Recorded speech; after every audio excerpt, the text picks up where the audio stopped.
newborn daughter. He told police he put antifreeze in the child's milk because he did not want to pay child support. A judge sentenced that father to 50 years in prison. Channel 2's Taisha Fernandez is live in South Fulton, where she spoke to the lead detective in this case exclusively today. Taisha, this was a tough case for investigators, and I know for you as well to cover today.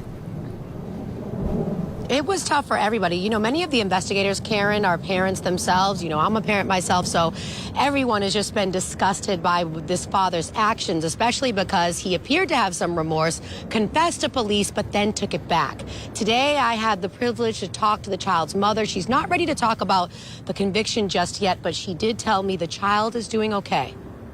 It hit home because it was an 18-day-old baby. South Fulton Police Sergeant Serta Dickerson was the lead detective on this attempted murder case back in 2020. He said seeing this newborn poisoned by antifreeze was tough. With our job, we have to really tap into two different places. We have to do our job. We also have to be empathetic with the parent. So it kind of hit home based off of us trying to figure out who done it and what the motives were. It all started when Curtis Jack got his co-worker pregnant. She told police Curtis tried to get her to terminate the pregnancy for the entire 9 months. Once she had the baby, she had to stay in the hospital. So she told the father to come pick up breast milk from her and take it to the baby at the grandmother's house. Curtis told police he put antifreeze in the milk because he didn't want to pay child support. That could have killed that child. Yes. It didn't. But once Curtis was indicted and faced several charges, including attempted murder, he took back his confession. So detectives and the DA's office had to work even harder to make sure the case was solid and they got a conviction. It's beyond just getting a confession. We still have to prove that the person actually committed the crime. I mean, you still have to prove that the person is guilty.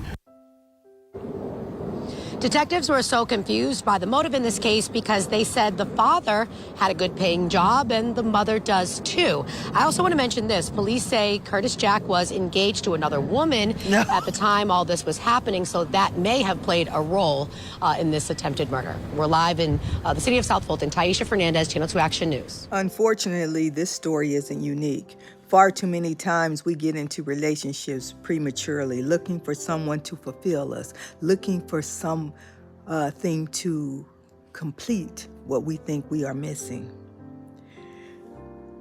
We have to start to pause before we get in these relationships. We have to start doing reflections within ourselves and dealing with our emotional discomforts and illnesses. You don't have to be crazy to be going through something. You don't have to be crazy to need support. We have to quit looking to other people that aren't emotionally well to try to get ourselves well, if you will. Far too many children are born into families that are broken, and many times they never do put the pieces back together again. And this is why we see the traumas and the epidemics that's plaguing our community every minute.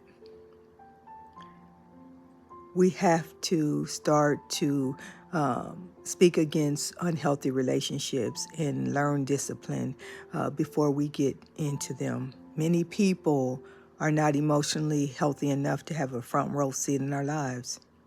It's time we tell the truth so we can survive.